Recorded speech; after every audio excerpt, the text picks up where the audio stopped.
Pastor مصور منور صاحب آپ کے سوال کی طرف آتا ہوں جی کہ آزمائش جو ہے یہ ہر ایک سچے ایماندار پر یا اس کی زندگی میں آنا یہ اس کا ایک عام تجربہ ہے کہ اس کی زندگی کے اندر آزمائش جو ہے وہ آتی ہے. لیکن بعض اوقات ایمانداروں کی زندگی کے اندر آزمائش کا پیریڈ کم ہوتا ہے، لیکن بعض اوقات کئی لوگوں کی زندگی کے اندر اس کا پیریڈ جو ہے وہ بہت لمبا ہوتا ہے. جی انگلش کا لفظ جو اس کے لیے استعمال کیا جاتا ہے ٹمپٹیشن یا ٹیسٹ یا ایگزام. تو جب ہم آزمائے جاتے ہیں یا ایگزام دیتے ہیں یا ٹیسٹ میں سے گزرتے ہیں تو بہت سارے لوگوں کا یہ کہنا ہے کہ جب ہم ٹیسٹ سے گزرتے ہیں تو پھر ہماری لائف کے اندر ایک ٹیسٹمنی پیدا ہوتی ہے اور اس ٹیسٹمنی کے وسیلہ سے ہمارے منجی خداوند یسوع مسیح کے نام کو جلال ملتا ہے. اور جب ہم اس ٹیسٹ میں کامیاب ہو جاتے ہیں تو پھر شیطان کی قوتیں شرمندہ ہوتی ہیں. جب ہم اس ٹیسٹ میں کامیاب ہو جاتے ہیں، ایگزام کو ہم پاس کر لیتے ہیں، تو پھر ایمانداروں کا ایمان جو ہے وہ مضبوط ہوتا ہے. جو کمزور لوگ ہیں ان کا ایمان جو ہے وہ مضبوط ہوتا ہے. جب آزمائش ایماندار کی زندگی کے اندر آتی ہے، کئی مرتبہ ایماندار جو ہیں وہ لوگ پریشان ہوتے ہیں کہ شاید ہم کمزور ہیں یا ہم ایک بہت اچھے ایماندار نہیں ہیں. لیکن میں آپ کو یہ بتانا چاہوں گا، جتنے بھی اس وقت فیتھ ٹیلی ویژن کو لوگ دیکھ رہے ہیں، زندگی کے اندر آزمائش کا آنا گناہ نہیں ہے، لیکن آزمائش کے اندر گناہ کی حالت میں پڑ جانا، شکست کھا جانا یا گر جانا یہ گناہ ہے. ایمانداروں کی زندگیوں کے اندر آزمائش آتی ہے اور خداوند ان کے لیے ایسے حالات بھی پیدا کرتا ہے کہ وہ ان سے نکلے. بائبل مقدس کے اندر ہم نے دیکھا ہے کہ آدم کی زندگی کے اندر آزمائش آئی، یسوع مسیح کی زندگی کے اندر آزمائش آئی، ایوب کی زندگی کے اندر جو ہے وہ آزمائش آئی. اور اس طرح آج بھی جتنے لوگ ایماندار ہیں ان کی زندگیوں کے اندر آزمائش آتی ہے. اور آزمائش کے اندر مقدسین کا قائم رہنا بہت ضروری ہے.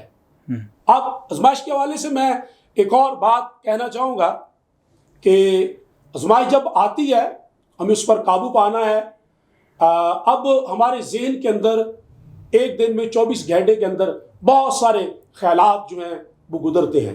ان میں بہت سارے خیالات جو ہیں وہ منفی بھی ہو سکتے ہیں، لیکن ضروری نہیں ہے کہ ہر وہ خیال جو ہمارے سامنے آتا ہے ہم اسے قبول کر لیں اور اس خیال کے مطابق زندگی گزارنا شروع کر دیں. بہت سارے ایسے تھاٹس ہیں، ایسے خیالات ہیں جو شیطان کی طرف سے ہماری زندگی کے اندر آتے ہیں. تو لیکن ہمیں ان پر غلبہ حاصل کرنا ہے اور خداوند کے زور اور قوت کو مانگنا ہے.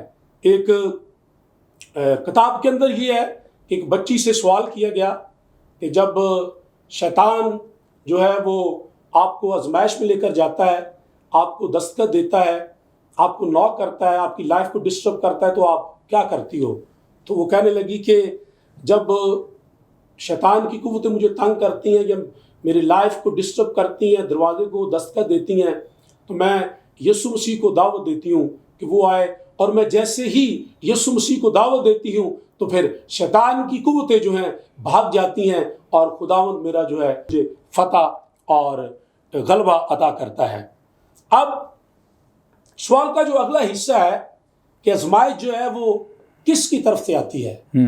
میں یہاں پر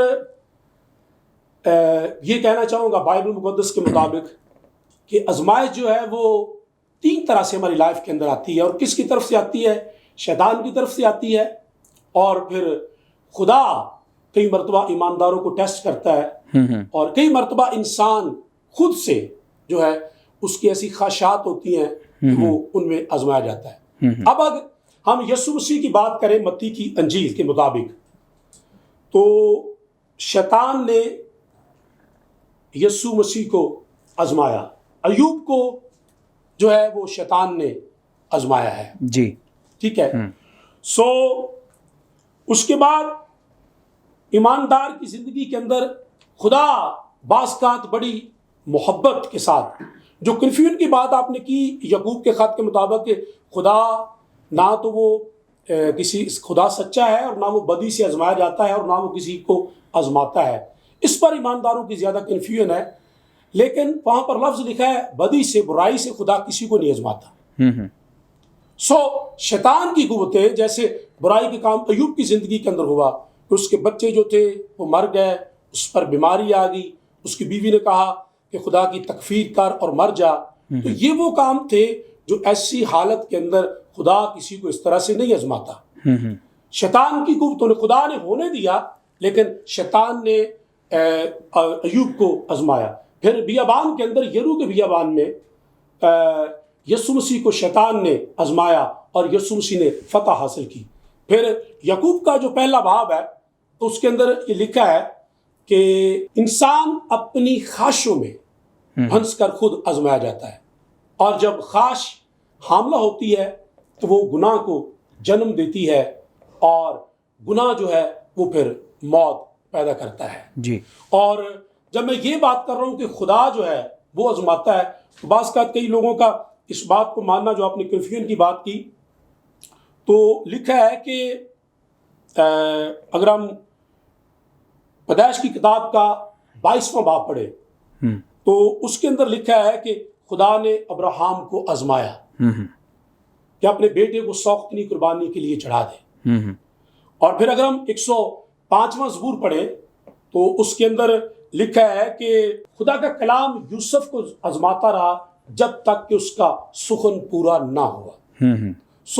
اگر ہم ابراہم کی بات کریں کہ خدا نے ابراہم کو آزمایا کہ وہ اپنے بیٹے کو قربان کرے، تو یہ کسی ایماندار کی ایمان کو، اس کی محبت کو، اس کے خلوص کو ٹیسٹ کرنے کا ایک چیک ہے کہ کتنا یہ مجھ سے محبت کرتا ہے. تو ابراہم نے ایسا ہونے دیا کہ وہ اپنے بیٹے کو لے جائے قربان ہونے. یہ ہے کہ ایماندار کی زندگی کے اندر شیطان بھی آزمائش لے کر آتا ہے. بعض کا انسان اپنی خواہشوں میں پھنس کر آزمایا جاتا ہے، اور پھر خدا ہمارے ایمان کے ٹیسٹ کے لیے بھی، جس طرح ابراہم کو اس نے کہا کہ اپنے بیٹے کو قربان کر دے، اس طرح وہ آزماتا ہے تاکہ ایماندار جو وہ مضبوط ہوں اور ہماری زندگی سے ہمارے منجی خداوند یسوع مسیح کے نام کو جلال ملے. جی، تھینک یو سو مچ پادری صاحب. ناظرین، خدا کے خادم نے بڑی وضاحت کے ساتھ اس سوال کا جواب دیا، اور آزمائش کے کیا سورس ہیں انہوں نے ہمیں بتایا کہ آزمائش خدا بھی ایمانداروں کی آزمائش کرتا ہے، ان کے ایمان کی آزمائش کرتا ہے، اور اسی طرح ابلیس بھی آزمائش کا سورس ہے. اور پھر جو خاص بات اس میں وہ یہ کہ انسان بھی بعض دفعہ اس کی خواہشات جو ہیں اس کی آزمائش کا سبب بن جاتی ہیں. ہم آگے بڑھیں گے اور میرا دوسرا کویسچن خدا کے خادم پاسٹر آصف صاحب سے ہوگا. پادری صاحب، آپ ہماری رہنمائی فرمائیں کہ آزمائشوں کی کتنی اقسام ہیں یا کتنے قسم کی آزمائش ایک ایماندار پر آ سکتی ہے؟ جب بات آزمائش کی آتی ہے تو ہم دیکھتے ہیں کہ انسان کی زندگی میں فزیکلی، اسپرچولی، ورلڈلی جو ہے مختلف قسم کی ٹیمپٹیشنز اس کی زندگی میں آتی ہیں. جی. اور جب آپ ایک دنیاوی زندگی گزار رہے ہیں تو ہو نہیں سکتا کہ آپ ٹیسٹ اینڈ ٹرائلز میں سے نہ گزریں. جی. کیونکہ انسان کی زندگی تبھی ایک کامیاب زندگی ظاہر ہوتی ہے یا نظر آتی ہے جب وہ ٹیسٹ اینڈ ٹرائلز میں سے، ٹیمپٹیشنز میں سے گزرتا ہے. جی. کیونکہ یہ ایک وہ راستہ ہے جس میں آپ اپنی زندگی میں اپنے ایمان کی مضبوطی کو اور اپنی ول پاور کو شو کرتے ہیں کہ آپ کس قدر چیزوں کو جو ہے وہ برداشت کر سکتے ہیں یا ان کا سامنا کر سکتے ہیں. جی. جب بات آزمائش کی جاتی ہے تو ابلیس ہمیشہ انسانی زندگی کے دو پہلوؤں پر اپنی توجہ مرکوز کرتا ہے، اور وہ ہمیشہ ایک انسان کو جو ہے آزماتا ہے تاکہ وہ اس کو اس کے معیار سے، وہ اس کو اس کی ٹارگٹ سے، وہ اس کو اس کے گول سے جو ہے وہ ڈیٹریکٹ کر سکے. پہلی چیز وہ اس کی دنیاوی خواہشات میں آزمائش کرتا ہے. جی. اور دوسری چیز وہ اس کی جسمانی خواہشات میں اسے آزماتا ہے. جب ہم دنیاوی آزمائش کی بات کرتے ہیں تو شیطان ہر وقت کوشاں رہتا ہے کہ وہ انسان کو دنیاوی معاملات میں الجھائے رکھے. اور آج اگر آپ اپنے سراؤنڈنگ ایریا میں دیکھیں تو آپ کو یہ نظر آتا ہے، اور اکثر ہماری زندگی میں بھی ایسے حالات آتے ہیں جی کہ ہم لوگ دنیاوی معاملات میں اس قدر الجھ جاتے ہیں کہ بہت سی چیزوں کو ہم اگنور کر دیتے ہیں، جی ہم اپنی اسپرچل گروتھ کو بھول جاتے ہیں، اپنی اسپرچل لائف کو بھول جاتے ہیں۔ بعض اوقات کچھ خدام ہیں، کچھ ایماندار ہیں جو اپنی ٹیمپٹیشنز کو برداشت نہ کرتے ہوئے، ان کا سامنا نہ کرتے ہوئے جو ہے وہ اپنی خدمتوں سے اور ایماندار زندگی سے جو ہے وہ پیچھے ہٹ جاتے ہیں، وہ الگ ہو جاتے ہیں۔ سو ابلیس ہمیں دنیاوی معاملات میں جو ہے وہ الجھانا چاہتا ہے۔ انسانی زندگی میں دنیاوی چیزوں کو حاصل کرنے کی جو خواہش ہے وہ ہماری زندگی میں مرکزی حیثیت رکھتی ہے۔ جب ہم دنیا میں رہتے ہیں تو ہم لوگ جو کچھ اپنے سراؤنڈنگ ایریا میں اپنے ارد گرد لوگوں کو حاصل کیے ہوئے دیکھتے ہیں، جی ہم وہی کچھ اپنی زندگی میں حاصل کرنا چاہتے ہیں۔ اگر ہمارے کسی بھائی نے ترقی کی ہے اور اس نے اپنا گھر لے لیا تو ہم لوگ گھر بنانے کی دوڑ میں اور اسے خریدنے کی دوڑ میں یا جو بھی ہے اس کی دوڑ میں لگ پڑتے ہیں۔ جی اگر کوئی دنیاوی طور پر خدا نے اس کو گاڑی کی برکت دی ہے تو وہ اس کے معاملات میں لگ جاتا ہے، اگر کاروباری برکت دی ہے تو وہ اس کے معاملات میں لگ جاتا ہے۔ بعض اوقات ہم لوگ شہرت کو دیکھ کے کہ ایک فیم ہے ایک آدمی کے پاس، تو ہم دنیاوی عزت اور شہرت کے حصول کے لیے جو ہے ہم لوگ اس کے پیچھے چلنے لگ پڑتے ہیں اور اپنا اہم مقصد بنا لیتے ہیں جی کہ ہم نے اس فیم کو حاصل کرنا ہے، آرام و آسائش کی زندگی حاصل کرنے کی کوشش کرنا تاکہ ہم دوسروں کی طرح اپنے آپ کو محفوظ سمجھ سکیں۔ آج ہم دنیاوی چیزوں کو حاصل کرنا اور ان میں زندگی بسر کرنا جو ہے وہ یہ سمجھتے ہیں کہ شاید ہم بہت محفوظ ہو چکے ہیں، جی ہماری زندگی کو کوئی خطرہ لاحق نہیں ہے، ہماری زندگی میں کوئی آزمائش نہیں ہے، ہماری زندگی میں کوئی ٹیسٹ اینڈ ٹرائلز نہیں ہے۔ جی بائبل مقدس میں اگر ہم یوحنا کا پہلا عام خط پڑھیں جی اور اس کے دوسرے باب کی 15ویں آیت، تو وہاں پر لکھا ہے نہ دنیا سے محبت رکھو نہ ان چیزوں سے جو دنیا میں ہے۔ بائبل مقدس ہمیں اس چیز کے بارے میں باقاعدہ سبق دے رہی ہے، ہمیں پڑھا رہی ہے کہ ہمیں نہ دنیا سے محبت رکھنی ہے اور نہ ہی دنیا کی چیزوں سے۔ اور پھر یعقوب کا خط اگر پڑھے اس کے 4 باب کی 4 آیت، تو وہاں پہ لکھا ہے دنیا سے دوستی خدا سے دشمنی ہے۔ مطلب یہ ہوا کہ جب ہم دنیا کی طرف جاتے ہیں، دنیا کی خواہشات کی طرف جاتے ہیں، تو پھر ہم خدا کی خلاف، خدا کے اگینسٹ، خدا کی دشمنی میں چلنا شروع کر دیتے ہیں۔ اور شیطان کا یہی مقصد ہے کہ وہ انسان اور خدا کے درمیان دشمنی پیدا کرے۔ شیطان کا یہی مقصد ہے کہ وہ انسان اور خدا کے درمیان جو ملاپ یسوع مسیح کے وسیلے سے ہوا ہے اسے دوبارہ ایک گیپ کی صورت میں کریٹ کرے۔ دوسری چیز جو میں نے بیان کی کہ جسمانی خواہشات، جی بے شک مسیح یسوع کے مصلوب ہونے کی ایک حقیقی جو ہے ایک حقیقت ہے کہ یسوع مسیح میرے اور آپ کے لیے مصلوب ہوا، اور یسوع مسیح کی مصلوبیت نے بے شک ہمیں ہمارے گناہوں سے نجات بخشی ہے، ہم نے نجات پالی ہے۔ لیکن جسم میں زندگی گزارتے ہوئے، یہ جو بدن ہے جس میں ہم زندگی گزار رہے ہیں، اس میں زندگی گزارتے ہوئے انسان کی کچھ فطرتی خواہشات اور ضروریات ہیں۔ اور جب فطرت کی بات کی جاتی ہے تو ہماری فطرت میں بہت سی ایسی چیزیں پائی جاتی ہیں جنہیں ابھی تک ہم نے اپنی زندگی سے نہیں نکالا۔ شیطان کوشش کرتا ہے، اگر ہم پولس رسول کا خط رومیو کی کلیسیا کے نام 8واں باب 5ویں سے 8ویں آیت پڑھیں تو وہاں پر ہمیں یہ پتہ چلتا ہے کہ شیطان کی کوشش ہے کہ وہ انسان کو پاک روح کی آواز کی نسبت اپنی آواز کی طرف متوجہ کرے۔ وہ چاہتا ہے کہ جیسے ہوا نے شیطان کی آواز کو سنا، خدا کی آواز کو رد کر دیا، ٹھیک اسی طرح باغ عدن کی طرح شیطان آدم اور ہوا کو آزمانے آیا، آج وہ ہمیں بھی آزمانے کے لیے آتا ہے۔ جیسے اس نے آدم اور ہوا کے سامنے اپنی آواز کو رکھا، اپنی بات کو رکھا، اور انہوں نے خدا کی بات کی نسبت ان کی بات مانی، ٹھیک آج اسی طرح شیطان اپنی خصلت کی وجہ سے انسان کو مختلف طریقوں سے آزماتا ہے۔ اور اگر ہم لوگ ان طریقوں کو دیکھیں تو دیکھیں پہلی بات آتی ہے جسم کی خواہش۔ جی ٹھیک ہے، ہم جسم کی خواہش کی بات کرتے ہیں اور یہ ہماری شہوانی تسکین کی خواہش ہے کہ ہمارے بدن کو سکون ملے۔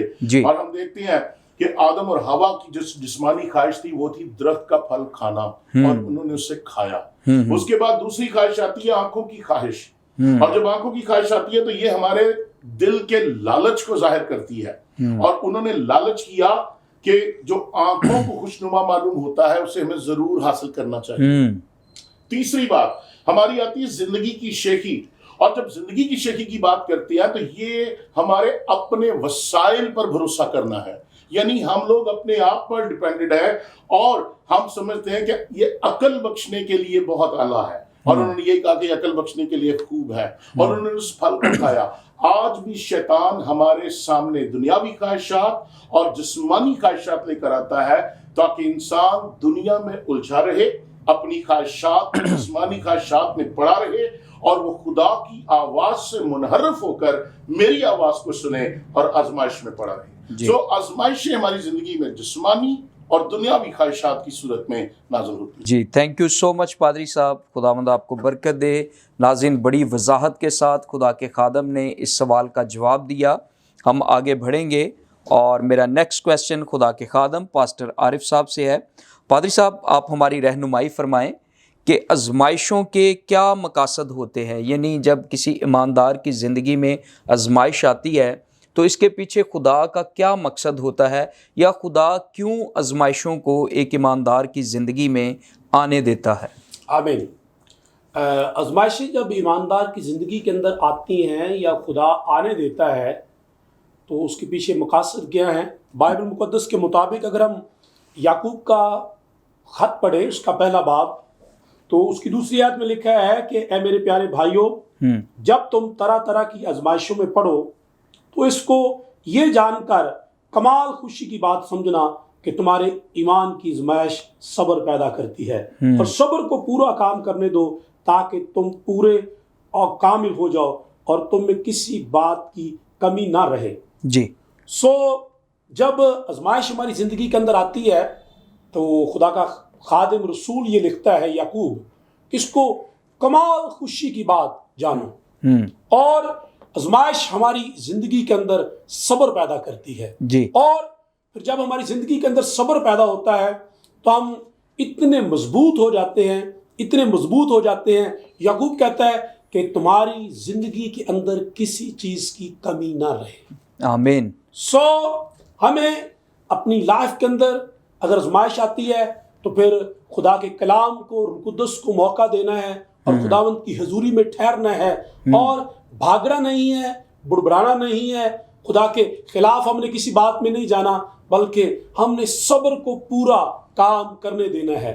اور داؤد خدا کا بندہ 119ویں زبور کے اندر کہتا ہے، اچھا ہوا میں نے مصیبت اٹھائی تاکہ میں تیرے آئین کو سیکھوں۔ جب ہماری زندگی کے اندر کوئی مشکل یا مصیبت یا آزمائش آتی ہے تو پھر خدا ہمیں سیکھنے کا موقع دیتا ہے۔ خدا کے مقصد یہ ہے، مقاصد یہ ہے، پہلی بات کہ ہماری زندگی کے اندر ہمارے ایمان کا ٹیسٹ ہو، جانچ ہو، اور پھر ہمارے اندر صبر پیدا ہو۔ جی ٹھیک ہے، پہلا مقصد یہ ہے۔ دوسرا مقصد ہماری زندگی کے اندر خدا ہمیں مضبوط کرنا چاہتا ہے، آمین، کہ ہم مضبوط ایماندار بنے۔ جی ایک کتاب کے اندر ڈاکٹر ہارلے مین نے ایک سٹوری بیان کی، اور وہ کہتا ہے کہ ایک گورنمنٹ نے ایک ریلوے کا پل تعمیر کرنا تھا، اور پہاڑوں کے درمیان انہوں نے پل کو تعمیر کیا۔ اور جب پل بن گیا تو انہوں نے 2 انجن بہت مضبوط اور پاورفل لے کر اس پل کے اوپر ان انجن کو سٹارٹ کر کے سارا دن 24 گھنٹے ان کو چلا کر روکے رکھا تاکہ پتہ چلے کہ جو پل کی فاؤنڈیشن ہے وہ کتنی مضبوط ہے۔ جب وہ 24 گھنٹے انجن کھڑے رہے، پل کے اوپر سٹارٹ تھے، چلتے رہے، تو پتہ چلا کہ پل مضبوط ہے، اب اس کو کسی چیز کا خطرہ نہیں ہے۔ خدا ہماری زندگی کے اندر بعض کا آزمائشوں کو ہونے دیتا ہے تاکہ ہم مضبوط ایماندار بنے اور مسیح میں مضبوط بن کر زندگی گزارے۔ اور ہم دانیل کی کتاب کا 6واں باب دیکھتے ہیں کہ جب دانیل کو شیروں کی ماگ میں ڈالا گیا تو بادشاہ کا اعلان یہ تھا کہ کوئی بادشاہ کے علاوہ کسی اور معبود کی پرستش نہیں کرے گا۔ تو کلام کے اندر لکھا ہے کہ دانیل نے حسب معمول دن میں جو 3 مرتبہ وہ دعا کرتا تھا، اس نے اپنی کوٹھڑی کا دروازہ کھولا، کھڑکی کو کھولا، اور وہ روٹین میں حسب معمول دعا کرتا رہا۔ اور جب آرڈر فرمان کے مطابق پتہ چلا وزیروں اور مشیروں نے بادشاہ کو جا کر شکایت کی دانیل کی کہ بادشاہ سلامت وہ آپ کے علاوہ کسی دوسرے معبود کی عبادت کر رہا ہے. تو بادشاہ نے اپنے فرمان کے مطابق اس کو شیروں کی ماند میں ڈال دیا. حالانکہ بادشاہ کلام مقدس کے مطابق غمگین تھا، ڈالنا نہیں چاہتا تھا، لیکن ڈال دیا چونکہ بادشاہ کا اپنا فرمان تھا جس کو بدل نہیں سکتا تھا. اور لکھا ہے کہ بادشاہ ساری رات غمگین رہا اور صبح سویرے جا کر اس نے اس کے سامنے جا کر شیروں کی ماند کے سامنے جا کر اس نے کہا کہ دانیل سلامت رہے، تیرا خدا جس کی تو عبادت کرتا ہے کیا اس نے اپنا فرشتہ بھیج کر تجھے بچایا؟ سو دانیل نے کہا بادشاہ میرا خدا جس کی میں عبادت کرتا ہوں اس نے اپنا فرشتہ بھیج کر شیروں کے منہ بند کر دیے ہیں.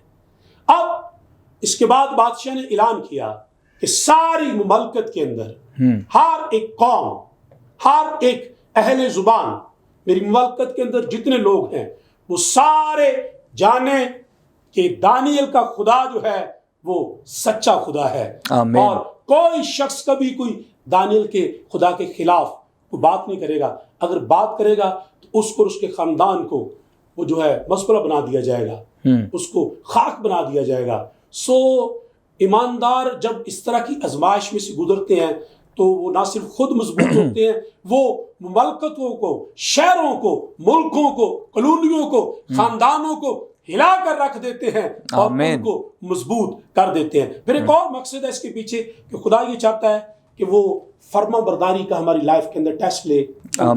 فرما بردار ہے.